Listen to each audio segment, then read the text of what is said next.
Ragnar Lothbrok, el señor de las sagas y el vínculo entre mito y historia. Prólogo.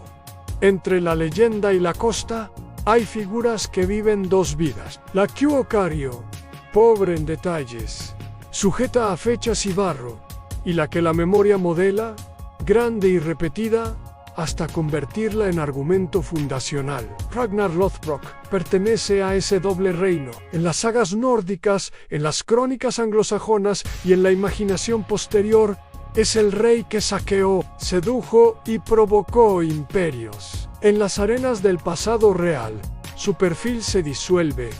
Quizá varios jefes se condensaron en su nombre.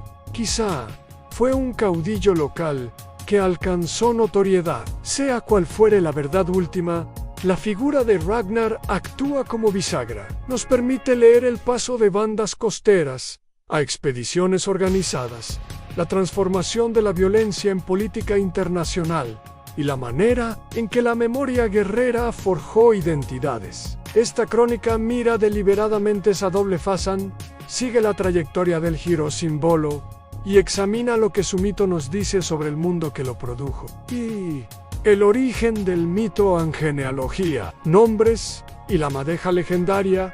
Ragnar aparece en las fuentes con múltiples filiaciones.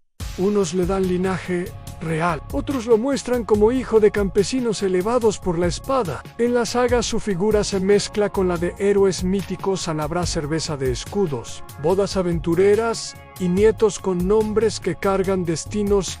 BJ, RN, Iver, Sigurd. Desde el momento en que las generaciones cuentan su historia, Ragnar se vuelve arquetipo del prójimo audaz que se atreve a cruzar el mar. Esa genealogía literaria cumple una función política. En las familias nobiliarias buscaban prestigio trazando su origen hacia alguien que encarna coraje y fortuna. Así nació el primer velo. A la biografía de Ragnar es a la vez memoria de clan y herramienta de legitimidad. Segundo, el litoral y la oportunidad en el mundo vikingo en expansión. Para entender a Ragnar hay que entender el paisaje.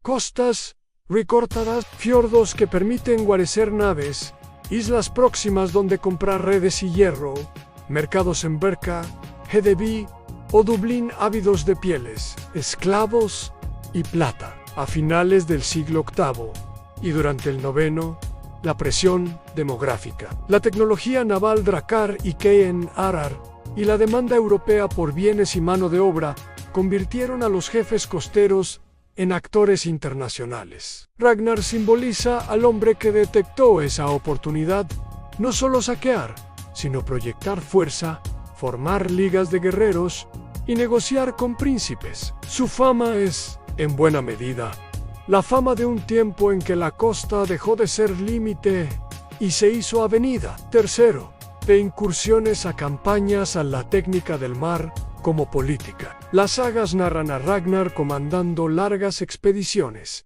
tomando fortalezas, negociando rescates y estableciendo pactos con reyes temerosos. En lo práctico, esa transición significó organizar hombres con disciplina suficiente para asaltar una costa y volver con botín, o para establecer base. Significó aprovisionamiento, conocimiento de puertos, alianzas con comerciantes y la capacidad de presionar políticamente. Ragnar, en el relato, es un capitán que domina esos saberes, conoce cuándo arriesgar la mar y cuándo forzar un tratado, cómo convertir la violencia en renta y cómo transformar el prestigio en seguidores. Se trata de una política naval temprana en el barco, como oficina del poder. Cuarto, matrimonios y alianza a la Gerta. Oslaug y la política del matrimonio guerrero.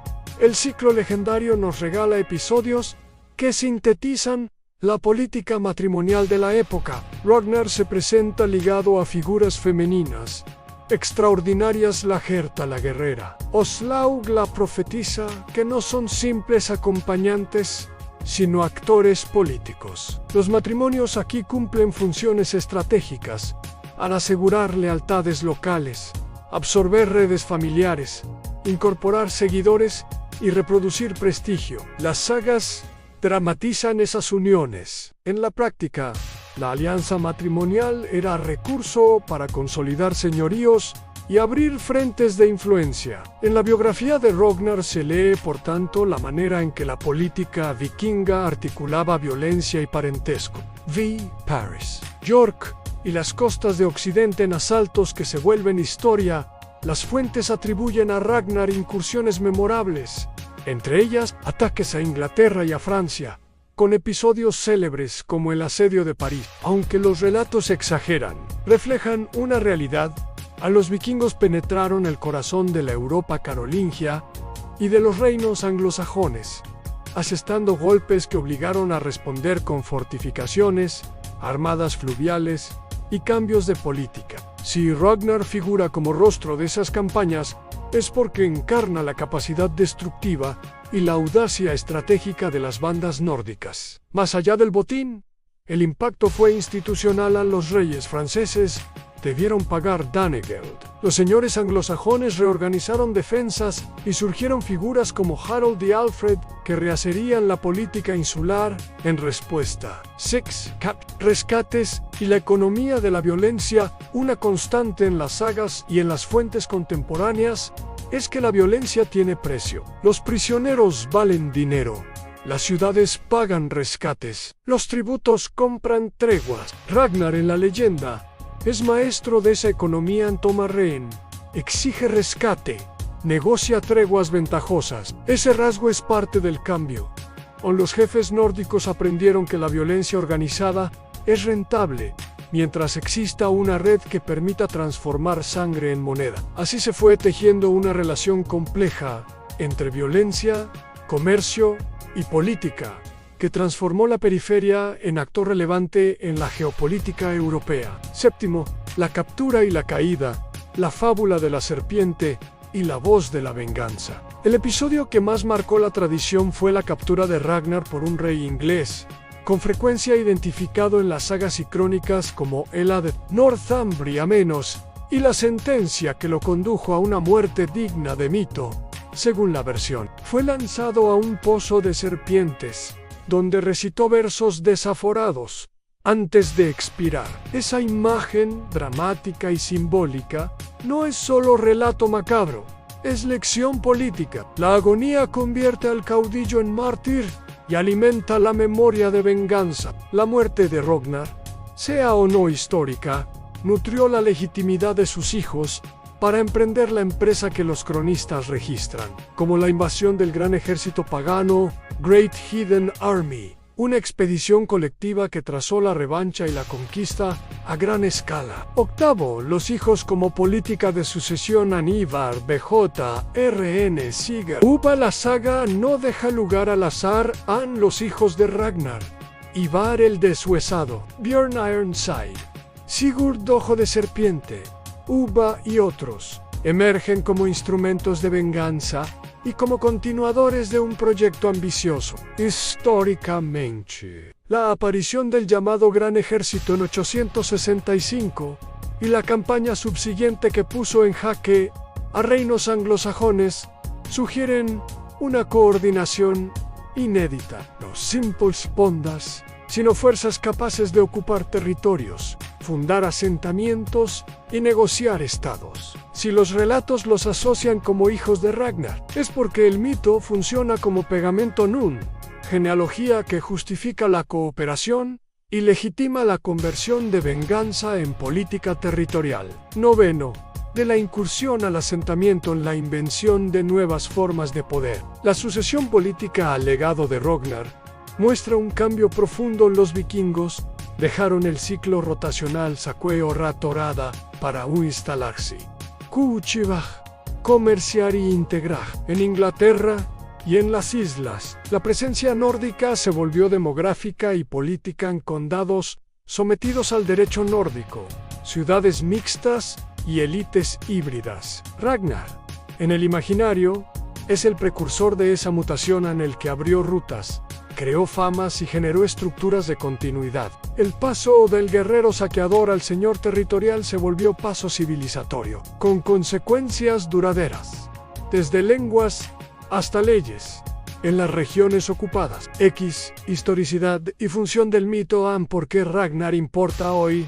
La pregunta final no es si Ragnar fue, es por qué su nombre perdura. La figura articula legitimidad, ejemplaridad y memoria. Sirve para explicar cómo se pasó del saqueo a la fundación, cómo la familia y la venganza construyen coaliciones, y cómo el heroísmo personal puede transformarse en proyecto colectivo. En la historiografía moderna, Ragnar es tratado con cautela, es un símbolo ante todo, una conjunción de testimonios que ofrecen pistas sobre la época, pero en la política de su tiempo, en la creación de redes, en las alianzas matrimoniales y en la industria naval, su leyenda resume procesos reales que cambiaron Europa. Epílogo entre el mito que consuela y la historia que interroga. Ragnar Lothbrok nos pide, como lectores e intérpretes, alegría crítica.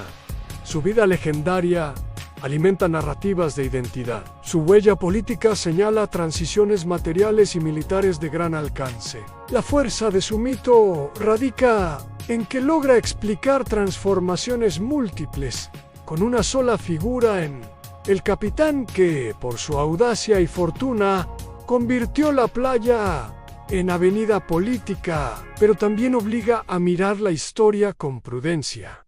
Detrás del nombre puede haber varios hombres, redes de poder anónimas y procesos largos que la saga condensa en episodio único. En ambas perspectivas, la lección es la misma en la historia. Se hace en los intersticios entre la palabra vida y la acción efectiva. Y los héroes, reales o compuestos, son los focos donde se condensan esos intersticios. Legado político y cultural. La memoria de Ragnar impregnó siglos, inspiró genealogías, justificó campañas y alimentó la épica de pueblos que se fundían entre espada y ley. Su mito ayudó a consolidar la noción de derecho nórdico en tierras ocupadas, a forjar identidades mixtas y a modelar la literatura y la política medieval. Hoy su nombre sigue vivo, porque articula la posibilidad humana de transformar violencia en política, y porque muestra que las sociedades fronterizas son a menudo el horno donde nacen nuevas formas de poder. Sier definitivo, el hombre que, real o no, abrió la era vikinga. Ragnar Lothbrok puede ser compuesto de muchos hombres y de muchas batallas. Más importante aún es lo que su figura simboliza. La metamorfosis de la costa en avenida de poder, la capacidad de la violencia organizada para convertirse en reino y la manera en que la memoria, relatada una y otra vez, fabrica fundamentos políticos. Fue, en suma, la sombra que antecede a la forma, la leyenda que anunciaba el ingreso de los pueblos del norte en la historia europea como protagonistas duraderos. Con su vida y con su muerte, cerró un capítulo de incursiones y abrió otro de asentamientos, y su nombre quedó, para siempre, en el libro donde los pueblos narran su propio paso hacia la política. Es un legado que perdurará en la historia. Si te ha gustado este contenido, no olvides darle like y suscribirte al canal para más historias fascinantes. Gracias por acompañarnos.